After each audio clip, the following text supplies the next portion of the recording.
ఈ నెల్లూరు పార్లమెంట్ లో Vijayasai Reddy versus Vemireddy Prabhakar Reddy, madam ఇక్కడ ఏ విధంగా ఉంది ఈ పార్లమెంట్ సెగ్మెంట్? మేడం ఇక్కడ నేను చాలా పెద్ద పని చేశాను మేడం. యాక్చువల్గా నేను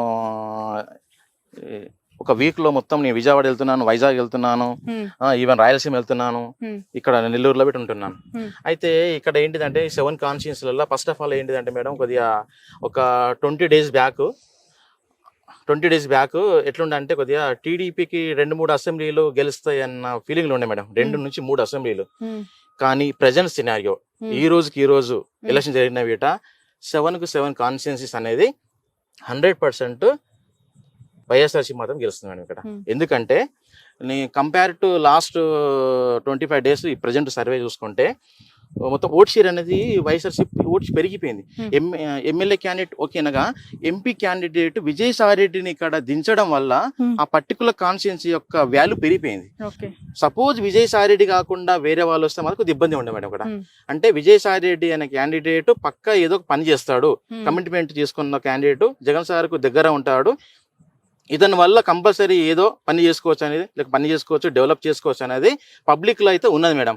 అది విజయసాయి రెడ్డి ద్వారా రావడం వల్ల ఇక్కడ ఉన్న నెగిటివ్ ఓట్ అనేది పాజిటివ్ అయిపోయింది madam. Present till today 7 constituencies అన్ని. బట్ ఎలాంటి ఆధారాలు నాగన్? ఎందుకంటే ఇక్కడ నారాయణ లాంటి ఒక ఆర్థిక బలం పుష్టిగా ఉన్న లీడర్స్ ఉన్నారు, వేమిరెడ్డి లాంటి ఒక బిగ్ షాట్స్ ఉన్న ఈ నియోజకవర్గం అంటే I mean power packed constituency Nellore is.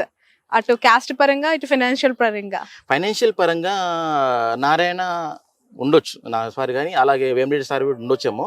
కానీ గ్రౌండ్ లేపటి ఏమొస్తుందంటే, గ్రౌండ్ లెవెల్ ఏమొచ్చిందంటే madam candidates main madam Vemireddy Prabhakar రెడ్డియా లేకుంటే వైఎస్ఆర్సీపీ మనకు సాయి రెడ్డి గారు అన్నప్పుడు సాయి రెడ్డికి ఇస్తుంది. ఎందుకంటే ఎక్కువగా ఎవరు మాట్లాడతారు, ఎవరితో డిస్కషన్ ఉంటుంది, ఎవరితో అయితే డెవలప్ చేస్తారు, ఎవరైతే మాట్లాడతారు అనేది చేసుకుంటారు. కాబట్టి మనకి ఏంటిదంటే కొద్దిగా టౌన్ లో హెడ్ క్వార్టర్స్ ఉన్నాయి కదా మేడం, ఆ హెడ్ క్వార్టర్స్ అనేది కొద్దిగా పర్సెంటేజ్ అనేది కొద్దిగా అలయన్స్ అలాంటి ఓట్ షేర్ ఉంది. కానీ అలయన్స్ కన్నా రూరల్ కిరీటాల కల్లా మొత్తం 1 సైడ్ 70%, 60% అనే రేషియోలో వచ్చేసింది madam. Mainly city head quarter అన్నప్పుడు కొద్దిగా చదువుకున్న వాళ్ళు వీళ్ళు ఉంటారు కాబట్టి వాళ్ళ యొక్క మైండ్ సెట్ అనేది కొద్దిగా వేరేగా ఉంటుంది. ఎండ్ ఆఫ్ ది డే మాత్రం ఇంకా 25 డేస్ టైం అనేది ఎంత మంచిగా ప్రచారం చేసుకున్నా, ఎంత ఇంప్రూవ్మెంట్ చేసుకున్నా ఓట్ షేర్ని ఇంకా టైం ఉంది కాబట్టి ఇంప్రూవ్మెంట్ చేసుకోవచ్చు. ఎండ్ ఆఫ్ ది డే ఇప్పుడు ఆల్రెడీ టీడీపీ మేనిఫెస్టో ఇచ్చారు వాళ్ళు, గ్యారంటీస్ అనేది కంపేర్ చేస్తున్నారు కదా, తెలంగాణ గవర్నమెంట్ ఏంటిది, ఆంధ్రప్రదేశ్ గవర్నమెంట్ ఏంటిది, లేకుంటే ఎవరు చేయాలో చేస్తారు. ఆల్రెడీ జగన్మోహన్ రెడ్డి ఇంతమంది సీఎం కాబట్టి అతను మళ్ళీ ఇస్తే కమిట్మెంట్ కరెక్ట్గా అవుతుందా లేదా అనేదాన్ని వీట చూసుకొని వీట ఓటేసారు చాలా ఉన్నారు మేడం, వెయిటింగ్ ఇస్తున్నారు చాలా మంది. అదొకటి. సో కమిట్మెంట్ అనేది వచ్చే యొక్క మేనిఫెస్టో బట్టి వీట ఓట్ షేర్ ఇంకా పెరగవచ్చు మేడం వైసీపీది. రైట్. ఇప్పుడు ఓవరాల్ గా ఒక ఫిగర్ ఏంటి మీరు ఇచ్చేది స్టేట్ లో కూటమికి వైసీపీకి? పక్కా మోర్ దెన్ 8% ఉన్న అసెంబ్లీ కాన్స్టిట్యున్సీలు అయితే 103 ఉన్నాయి మేడం, 103 ఉన్నాయి. ఒక 20 నుంచి 25 వరకు మాత్రం అవి 2%, 3%, 4% అలా ఉన్నాయి. అందులో ఇట మళ్ళా ఎడ్జ్ 20 సీట్స్ వరకు ఎడ్జ్ వైఎస్ఆర్సీపీ ఉన్నాయి. నేనేమనుకుంటున్నా అంటే ఆ 20 మనం ఇప్పుడేమన్నా అనౌన్స్ చేసినాం అనుకోండి పేర్లు, అంటే నేను ఎవరికి చెప్పలేను, ఎందుకంటే వీళ్ళు సైలెన్స్ అయిపోతారు, వీళ్ళు మన సర్వే వీటే రాంగ్ రావచ్చు. అందుకు నేను సైలెన్స్ ఉంటాను. ఇంకా నేను మళ్ళీ పని చేస్తున్నా కాబట్టి ఇంకో రిపోర్ట్ రిలీజ్ చేస్తాను నేను. ఓవరాల్ గా ఇప్పుడు మీరు ఆఫ్టర్ జగన్మోహన్ రెడ్డి రాయలసీమ యాత్ర, ఇటు మన గుంటూరు ఈ కృష్ణా డిస్ట్రిక్ట్స్ యాత్ర తర్వాత చూసిన శాంపిల్స్ కలెక్షన్ బట్టి 103 ఇస్తున్నారు. Yes madam. ఇప్పుడు ఇంకోటి ఏంటిదంటే నామినేషన్ తర్వాత ఇంకో సర్వే చేయాలి. After nomination survey is correct వస్తుంది. ఇంకా ఎంత సీట్లు పెరుగుతాయి, తగ్గుతాయి, పెరుగుతాయి అనేది ఈ నామినేషన్. కాబట్టి ఇంకా మేనిఫెస్టో ఇస్ ఇంపార్టెంట్. ఇంకా మేనిఫెస్టో వైఎస్ఆర్ మేనిఫెస్టో ఇవ్వలేదు. ఇంకా మేనిఫెస్టో ఇచ్చారనుకోండి వాళ్ళ యొక్క అప్పుడు ఆలోచన పబ్లిక్ ఒక మూడు చేంజ్ కావచ్చు, కమిట్మెంట్ ఇస్తారా ఇవ్వరా అనేది ఒక మెసేజ్ వెళ్తుంది మేడం. రైట్. నిన్న ఫైనల్ క్వశ్చన్ ఇది, వివేక మర్డర్ ఇష్యూ ఎక్కడా లేవనెత్తొద్దు అని చెప్పి వీళ్ళకు గైడ్ లైన్స్ ఇవ్వడం జరిగింది కదా, ఈసీ ఆదేశాలు జారీ చేసింది. షర్మిల, బాబు, పవన్, లోకేష్, ఈ ఎఫెక్ట్ ఎంత వరకు ఉండొచ్చు? అక్కడ షర్మిల గారికి ఎంత గెలుపు అవకాశం ఉంది? మేడం షర్మిల మేడం గెలవదు, నేను చెప్తున్నా కదా, గెలవదు మేడం, 100% గెలవదు.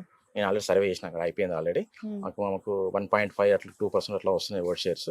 ఆమె నేను డిగ్రీ చేయగానే, కాకపోతే ఏంటంటే ఆమె పోటీ చేసింది ఓకే. ఆమె రాజశేఖర రెడ్డి కూతురు, రాజన్న బిడ్డ. ఆమె ఏమనుకుందంటే కమిట్మెంట్ జగన్మోహన్ చెల్లి ఉండొచ్చు కానీ అక్కడ ఓట్ షేర్ అనేది ఇప్పుడు ఎట్లా అయిపోయిందంటే మేడం, వాళ్ళ ఇంట్లో ఫ్యామిలీ విషయాలు గొడవ ఎండొచ్చాము కానీ ఓటర్కి అవన్నీ అవసరం లేదు కదా. నాకు ఎవరు గెలుస్తారు ఈ రోజు ఎట్లా అయిపోయిందంటే, అసలు కడప ప్రజలు సర్వే చేశానంటున్నారు కదా, కడప ప్రజలు షర్మిల గురించి ఏమనుకుంటున్నారని మీకు అర్థమైంది అక్కడ? ఎందుకంటే ఆమె పదే పదే వివేక మర్డర్ ఇష్యూలో అవినాష్ నిందితుడు, అవినాష్ రెడ్డి చంపిన వ్యక్తి, అతనికి ఎందుకు ఇచ్చారు ఓటు అని అంటుంది కదా, అవకాశం ఎందుకు ఇచ్చారు అని చెప్పి. ఇదేమైనా ప్రజల్లోకి తీసుకెళ్లగలిగిందా? ఆల్రెడీ వాళ్ళు ఒక చేసుకున్నారు మేడం, వర్క్ చేశారు. యాక్చువల్గా ఏంటిదంటే వాళ్ళు ఏమనుకున్నారంటే, నేను వివేకానంద బాబాయ్ కదా మేడం, బాబాయ్కి షర్మిల మేడం ఎంపీ క్యాండిడేట్ కావాలనే కోరిక ఉందని చెప్పారా మేడం. చెప్తే మన పబ్లిక్ యాక్సెప్ట్ చేయాలి కదా మేడం. ఆల్రెడీ ఇప్పుడు జగన్మోహన్ రెడ్డిని చూస్తారు కానీ షర్మిల మేడం చూడ మేడం. ఎందుకంటే షర్మిల మేడం ఆల్రెడీ తెలంగాణలో వచ్చి పోటీ చేస్తాను చేయలేదమ్మ. ఇక్కడ ఏం చేస్తుంది?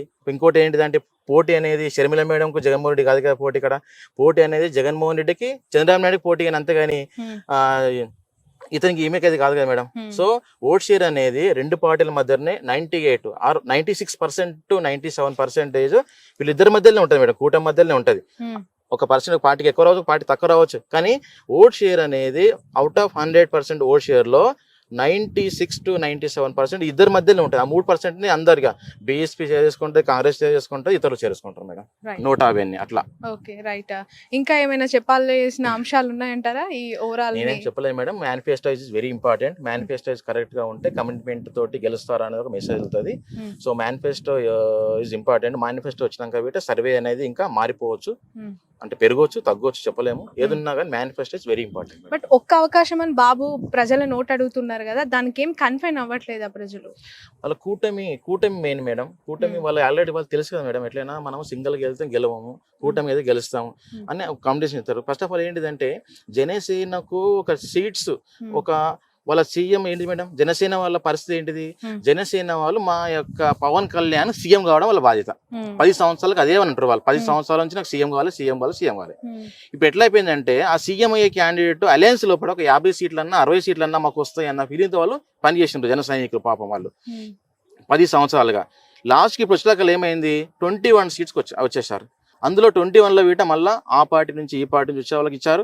ఎవరైతే 10 సంవత్సరాలు కష్టపడుతున్న క్యాండిడేట్స్ ఉన్నారో వాళ్ళకి టికెట్ రాకపోవడం వల్ల వాళ్ళ కింద పనిచేసే క్యాడర్ కానీ వాళ్ళంతా totally dissatisfied. First of all dissatisfied ఎక్కడ ఏంటంటే, వాళ్ళ క్యాండిడేట్ సీఎం కార్డు అని తెలివంగానే ఆ యూత్ కానీ లేకుంటే ఎవరైతే కష్టపడ్డ వాళ్ళు ఉన్నారో టోటల్లీ వాళ్ళు నర్వస్ గా ఫీల్ అయ్యారు మేడం. వీళ్ళు అలయన్స్ లోపల వీటి ఒక 50 సీట్లు వస్తాయనుకున్నారు.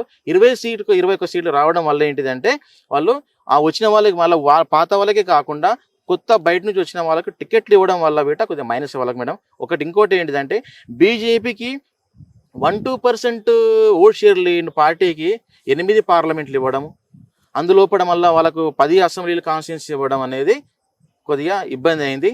దానివల్ల ఏంటిదంటే, వీళ్ళు వాళ్ళకి పని చేయట్లేదు, వాళ్ళు వీళ్ళకి పని చేయట్లేదు, వీళ్ళు వాళ్ళకి పని చేయట్లేదు, అట్లా అయిపోయింది మేడం టోటల్ గా. ఇప్పుడు క్యాడర్ బిట్ ఇంపార్టెంట్ కదా, క్యాడర్ తోటి సంప్రదింపులు చేసి అన్ని చేసినా కరెక్ట్ గా ఉండే, మాకు చెప్పకుండా చేసిరన్న ఫీలింగ్ గ్రౌండ్ లో జరుగుతుంది మేడం. అదొకటి రాకుండా ఉంటే మంచిగా ఉండే, అది వచ్చేసింది గ్రౌండ్ లో already. Thank you so much Naganna గారు. యాక్చువల్ గా చీకటి పడిపోయింది, మిమ్మల్ని మార్నింగ్ నుంచి క్యాచ్ చేద్దాం అనుకున్నాను. సో ఇదంతా కూడా మీ డేటా కలెక్షన్ అనుకుంటా. సో నెల్లూరే కాదు, రాష్ట్ర వ్యాప్తంగా కూడా మీ అభిప్రాయాన్ని, అంటే నియోజకవర్గాల్లో ఉన్న మూడ్ని మాకు ఎక్స్ప్లెయిన్ చేసినందుకు థ్యాంక్ యూ సో మచ్. చూద్దాం ఖచ్చితంగా మీ రిజల్ట్, అక్యురేట్ రిజల్ట్ ఎంతవరకు జెన్యున్ గా ఉండబోతోంది, రాబోయే ఎన్నికల్లో ఎంతవరకు మీ సర్వే నిజం అవబోతుంది అనేది. Thanks a lot. Thank you.